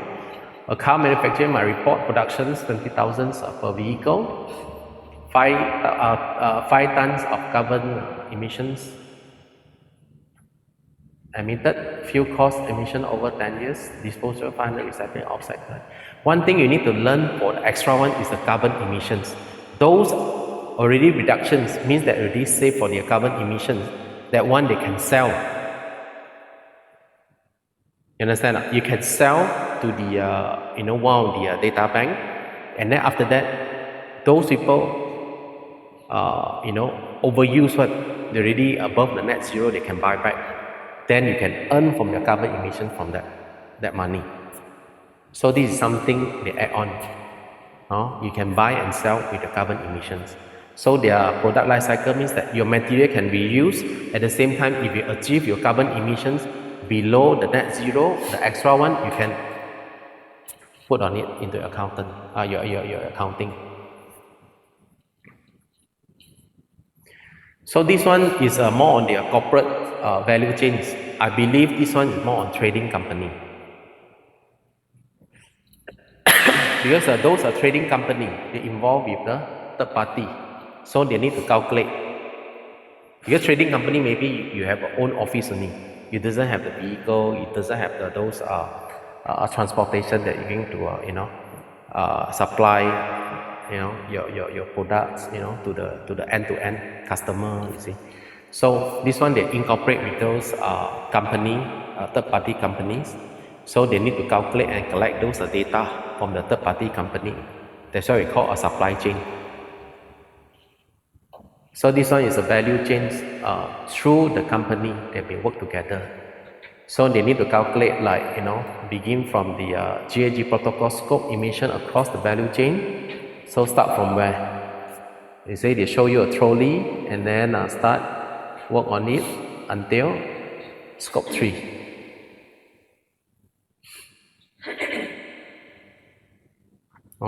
So that's why in the scope 1 is so-called upstream activities, and then in between, you need to go through those reporting company, and then eventually is the downstream activities. That's a subject to your company. What kind of pattern, what kind of the accounting standard they would like to use. So we're going to cater to the company.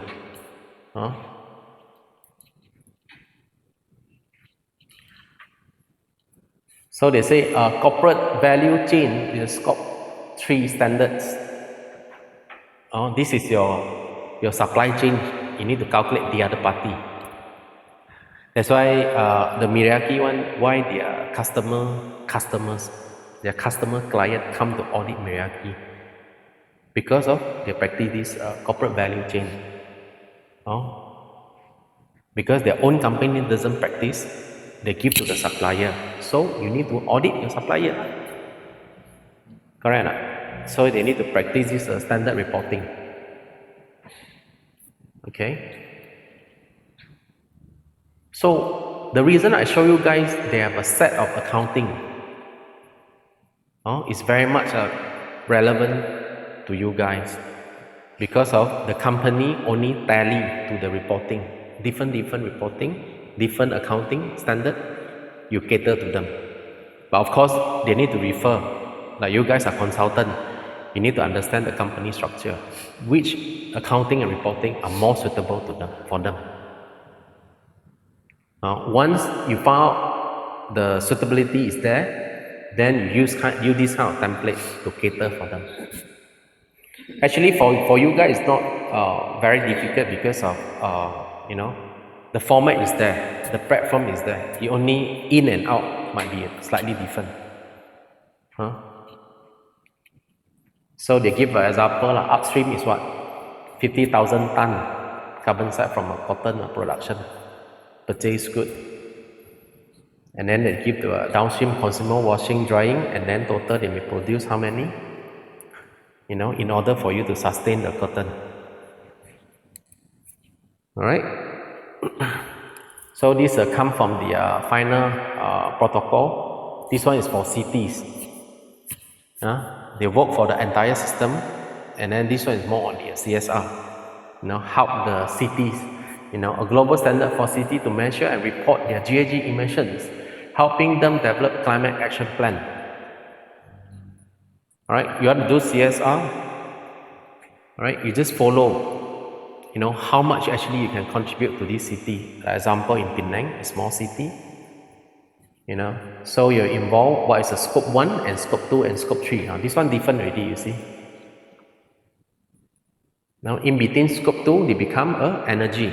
In between, and then of course eventually you can see in the scope 3, you can see the aeroplane, and then how are you going to settle your waste, just like our normal city council do.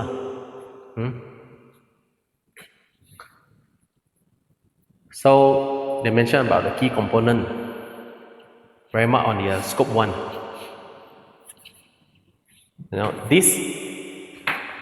This protocol is very, standard to all of us, which is, how much that you can collect the carbon emissions, and then how much you can calculate and generate the carbon emissions numbers. Either you are in a reductions or you are in a net zero. So at least they have some baseline to you to understand that what is the, in between they have, purchase of electricity, heat, steam consume, So all this is a very basic thing, which is you'll be collected those informations like, fuel, your water, and then of course those transportations, and then of course your rubbish, your waste disposal, how are you going to settle on it? Very simple thing. So like you see, stationary, what did you keep? Emissions from the residential, commercial, industrial energy, natural gas, electricity. So you just need a TNB bill, to collect the data, to compare with for the past 12 months, you need to key in the algorithm system in order for them to generate the number for you guys. All right. Transportation, waste, industry, and agriculture, and other scope 3. So all this is a very basic thing that which is you need to collect those information to insert into your accounting and reporting, you see. So GAG protocol for city is referring to those in general, those trading company can be done also. Those like you guys are WellPoint accounting company also can be done. You see, you can see the reporting level is very basic. Very basic.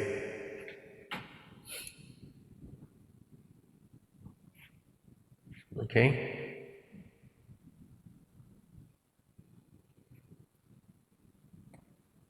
Okay, so at the end, when we talk about the benefit of using a GAG protocol, they say, oh, this is standard.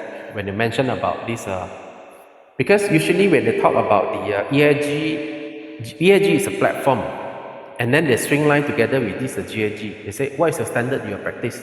So you have to tell we are using GAG protocol. So GAG protocol is an international standard. So you need to understand why you need this. And then you mention about we practice, we have project based, we have city based, we have life cycle based. At least you know how to segregate.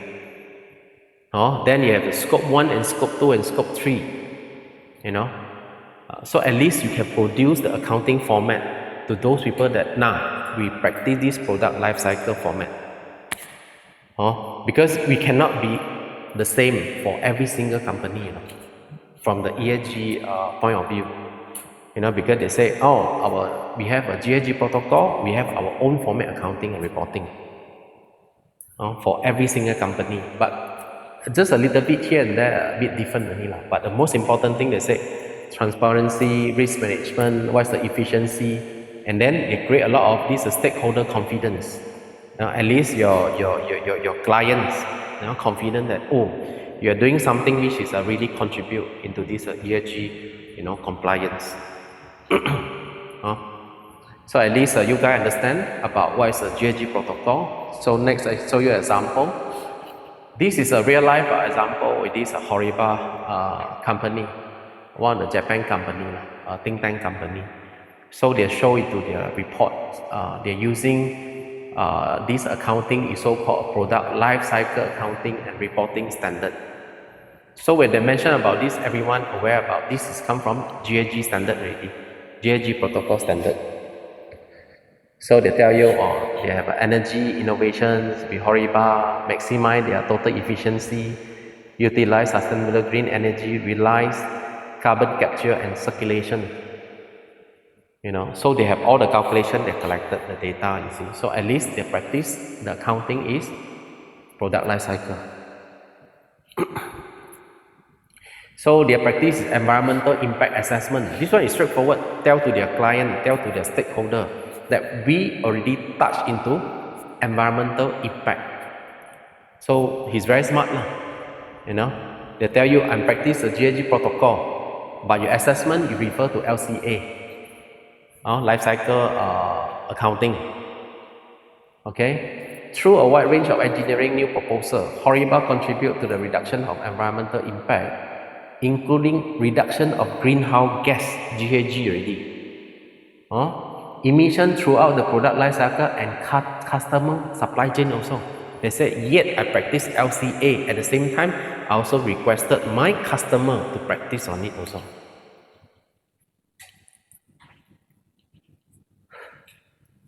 So to achieve a carbon neutral society is important assessment the environmental impact of product as a whole and corporate activity as a whole, not only during product use but also through the life cycle LCA and GAG protocol, assessing this assessment, disclosing information to stakeholder, and clarifying specific GAG reductions, priority and target to improve the efficiency of product development process will lead an overall reduction in the environmental impact.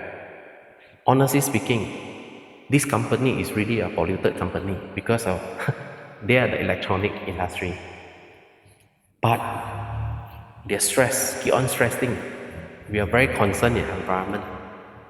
Now we're using this practice for LCA GAG protocol. So people look at it, oh, you already practice, otherwise how are you going to publish your set of accounting? So they keep on stressing about the environmental impact. That's why I said ESG, you need to think about the impact. How big is the impact? How many persons benefited? And then where actually they're targeted. So this company target environmental, straightforward, and tell you I'm using LCA. But we know that this company is most polluted company one. They're like electronic. They produce all those smoke. It's very dangerous. But they tell you we have practiced LCA, and then of course we also capture to our customer also have to follow. So in their report, they come out this thing, their company, they're very good. They're using a material, how are they going to recycle, get their component, their battery, fuel cell, and then of course they talk about the future. So this one they already convinced you. I mean, for me, yes or no, at least he can draw something relevant to the company. And then at the same time, they say, I'm practicing the LCA, this is a GAG protocol already, international standard already. So can you tell me, those like normal company, they cannot produce such a, this is a simple work. But you see, you look at picture, they make a statement. My accounting and reporting is under GAG protocol, so yeah, they comply everything. Correct, no? So a lot of people they say, oh, ESG, but actually it's not easy. But at least you know the concept already. Why GAG is so important? Because the impact they can see. People are very convinced that because they're using environmental impact. They're telling you that I do this and then I recycle it, and then how I'm going to manage the waste management. You see, they say their car, they can reuse, can refurbish, maintenance or refurbish, powertrain evaluation, how all this and that.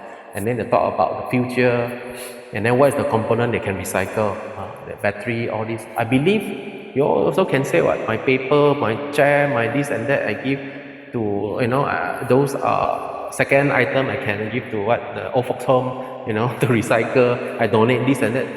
As long as you need to come out, the whole structure can see you can recycle the thing to make it sustainable. They have a tactic so at least the tactic that you know how to draft, how to come out the idea that which is, you know how to manage your waste, rather than you just throw it away. So you see, LCA and GAG protocol, what's the difference? They say, I follow. It's a matter assessing environmental impact. So they keep on stress on the environmental. Throughout life cycle, they have extraction raw material. You see, start touching their raw material already. They're afraid. That's why they tell you, my raw material is legitimate, and then the product production, distribution and consumption, disposal, recycling, and then I can calculate my recycling from where? From my accounting and reporting. I believe they create one small column only. One small column only. Evaluating environmental impact product and services throughout their life cycle, raw material, production, distribution, consumption, LCA, especially international standard. They have such a big company, they only got one ISO only, 14,404. But they can produce this document to tell you that I comply. This is environmental impact. So they say, example, an overview of LCA automobile. Conventional, the focus was only the carbon dioxide emission during driving. This is the product I've been created. Actually, it's a car, example. Nowadays, however, required by LCA, is it the manufacturer responsibility to reduce environmental impact to all these phases? The product life cycle from fuel, meaning the material procurement, to manufacturing, use, disposal, and recycling. So they're talking about the entire factory, the entire production, the entire roadmap, which can be recyclable. So they create a minimum carbon dioxide. Because of 7 gases, it's most lighter one is a carbon dioxide only. So they tell you I create a minimum gases only. Huh? Minimum harm gases. Then they tell you they create this thing. 7 gases, they tell you all the numbers into their report. Targeted the greenhouse gases.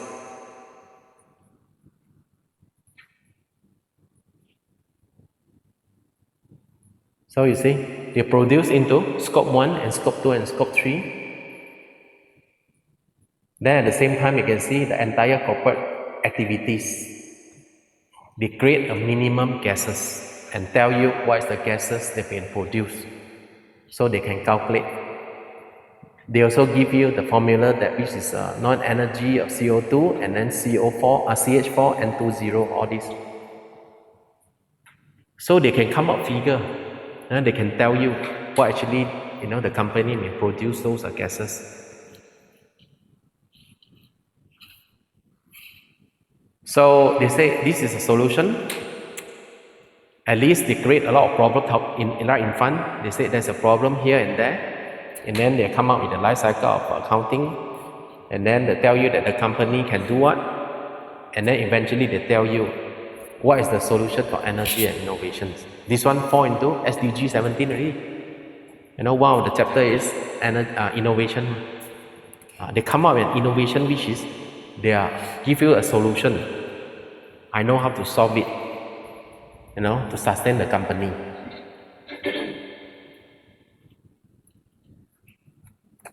So analyze the material and physical, properties. At least need to assess the material, what kind of property content to come in, and then monitoring the industrial process. Then at the same time, evaluation of performance, and then optimizing the system. So when you talk to people, it's the same thing. You create a lot of problem. You tell people there's a problem, but eventually the consultant need to provide a solution. Am I correct? So it's the same thing when you provide those problem and then tell the customer where, which, when, and what, and how. Then eventually you are the one who need to provide a solution to tell them back 5W1H how are you going to encounter this problem. So your reporting need to come up with an idea that which is at least you see the problem, you can solve the problem, and then eventually you give a solution. And then the best one, you need to tell them, I got a sustainability solution some more. Beside this, I got what and what and what to assist me. You cannot depend by yourself. Because they don't believe that which is, you depend your own people, depend your own resources, still not sufficient. You need to collaborate or partnership, with the university, with the third party, with the, any specialist on it, in order for you to sustain and expand your company profile. So they tell you GHG gas measurement solution for equipment and facilities. They give you an example to assess the improved GHG emission in product, LCA and GHG scoping. It's important to measure the actual GHG emissions and to what extent it emitted the process. So they say they offer measurement solutions. They generate and measure at the same time. They tell you a portable facility laboratory. So this is the 3 things is their metrology to measure their GHG emissions. So they say typical monitoring location for GHG, sewerage treatment facility. So they tell you where actually the company, all the waste, where actually come from. This is the part. Alright, so basically we have done for the this GHG protocol standards. So we just do a little bit recap and then what have you learned. Alright, so we come here. So you guys still can remember and then capture with this picture. We segregate into 3 pillars. So what is the ESG? Correct or not? So this SDG 17, we can segregate into 3 pillars. You know, they have a 17 icons, but we can segregate. You know, at least 3 pillars that are telling you the environment's content of what. You know, maybe you guys can remember a little bit about the carbon emissions, right? So CK, what do you know about the social side? Basically, most person people. Yeah, so means that whatever you involve with this ESG, you cannot run away with people. You need to involve with the human activities. You know, somehow or other, because just now we've been talking about the environment, a lot of this one, the standard protocol, but again, is a man-made one. Human activities, you need to contribute also. Then about the governance. So governance, I believe you guys, is your strength. And then we need to stress about these 2 things. Now, remember, transparency, and accountability. So this is your strength. So at least when we portray a company image, we definitely have a strength and weakness. And then what? SWOT. And then of course, opportunity and threat lah. Nothing is perfect one, but at least where's the problem? And then we can produce a solution. At the same time, we can produce another one is sustainability in order for you to maintain the standard. So, type of awards. You guys still can remember about the Pioneer Awards, Jerry? Pioneer Awards is what?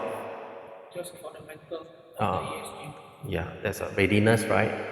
So at least go for the reporting awards. They tell you it's a future proof. At least you can prove to your stakeholder or client that you're ready. And then followed by the recognitions. Avoiding fine means what? Lina can remember avoiding fines. About the recognition awards.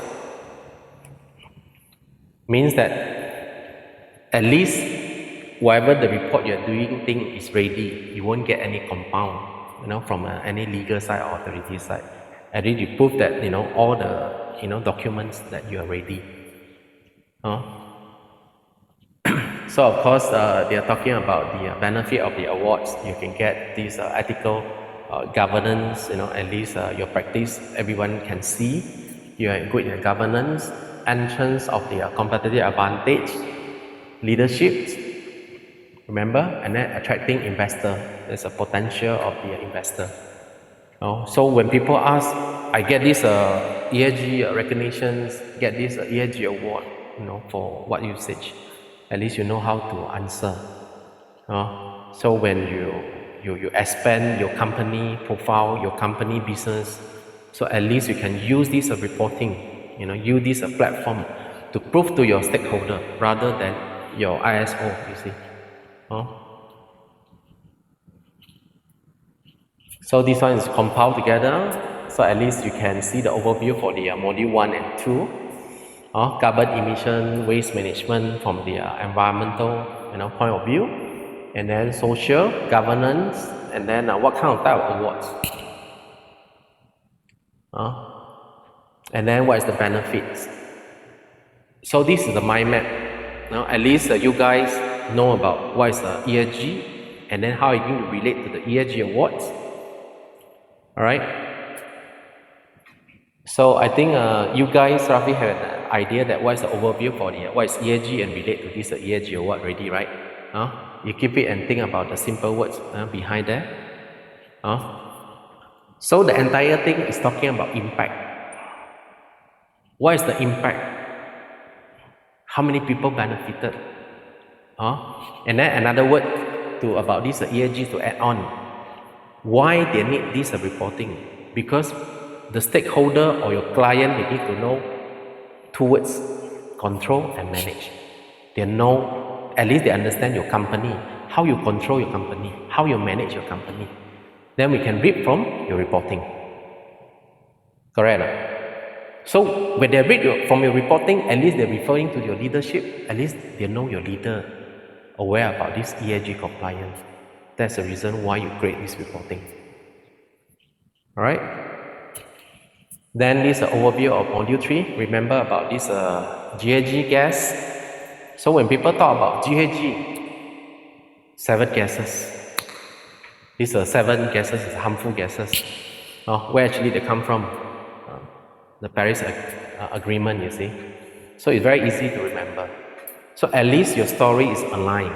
You understand what is ESG, what is ESG award, and how you're going to work, collaborate together with the GHG protocol.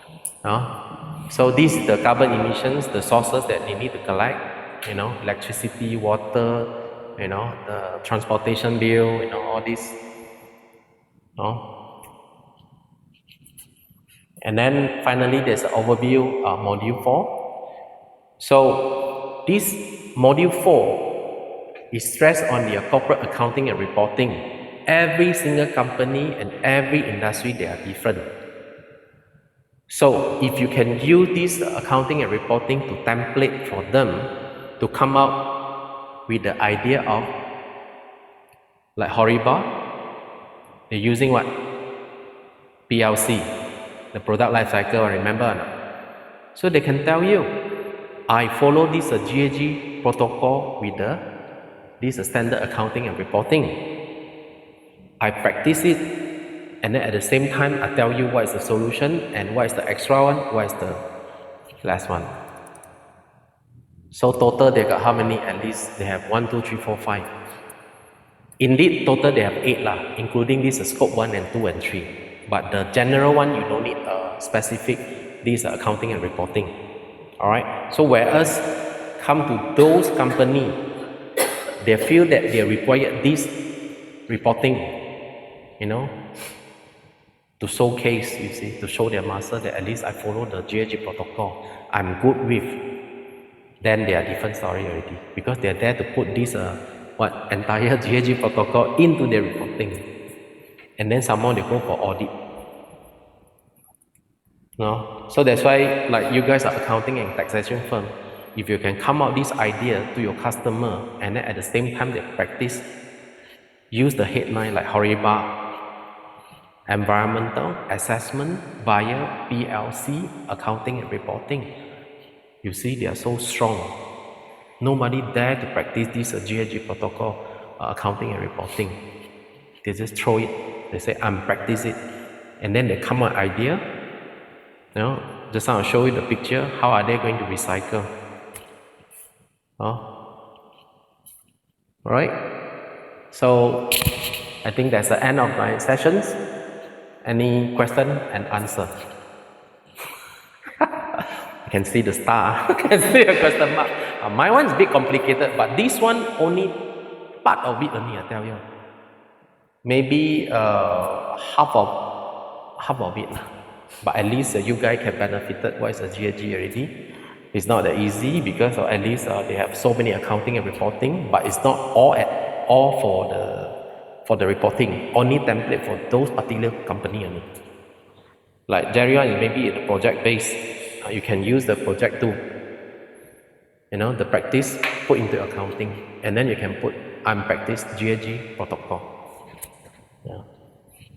So when you practice this GHG protocol, when you send for audit, example, send to you guys audit, and then I don't know how to audit now. Say, what is this? That's another problem. So that's why they're only referring to this Big 4. But what I got to know, Big 4 just practice only. They just practice, not really practicing, because I believe in Malaysia, only a few companies are practice only now. So you guys need to ready.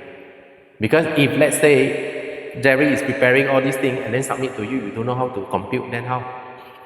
They say I'm practicing PLC, practicing these project tools. Then if you don't know how to audit, you don't know how to read, jalan. But it's not that difficult. I believe they create 1 or 2 column. The waste one, disposal one, they create another column. and then the carbon emission, the extra one, they create another column. And then this company, very interesting, they're comparing, what's the number they get it from their carbon emissions. So, because outsider, they consider you guys are specialists, So at least you all go through, at least you know what is ESG, at least they're talking about gases. You're referring to what industry they know, what kind of gases they may affected already. Like example, this the agriculture, maintenance for, then you have to refer back to your reporting already. Your reporting should use into this agriculture, then it will be more accurate.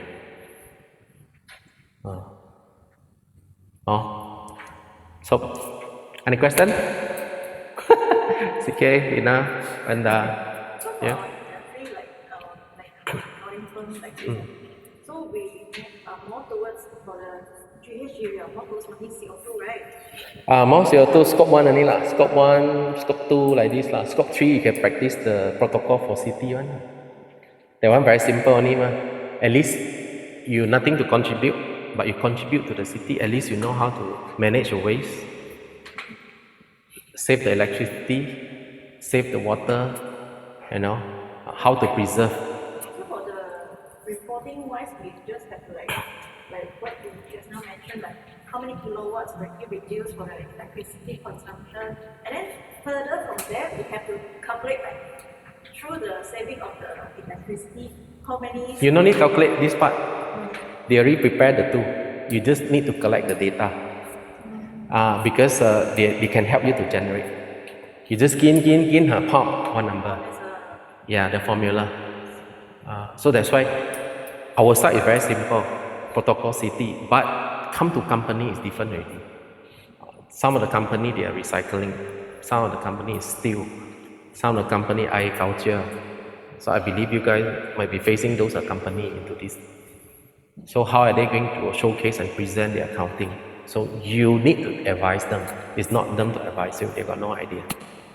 The data is really, you have to collect data for one half a year, 1 year. 1 year. 1 year data. Like example, the mental form, that one is not that difficult. You roughly say, what is your livestock? How big is your livestock? Roughly you need to interview. So you can calculate out already every single thing. And then you see how much they can pollute, affected this environment. So they have a calculation, everything's ready now, honestly speaking. I can show you a little bit that calculation.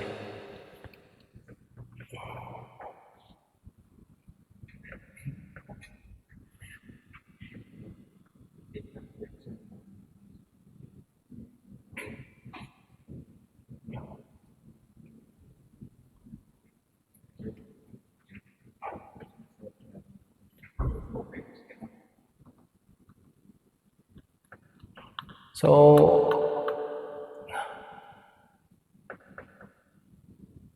fuel type total, you can see heating value basis, density unit.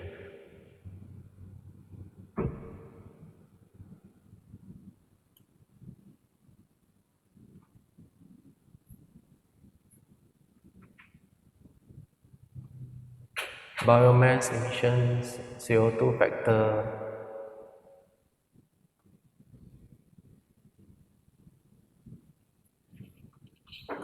So indeed, we have a lot of data.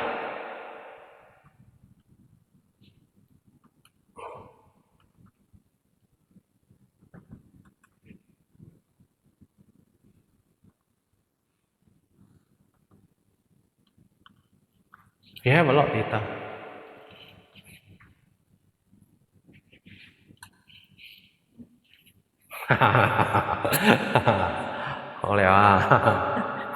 You see?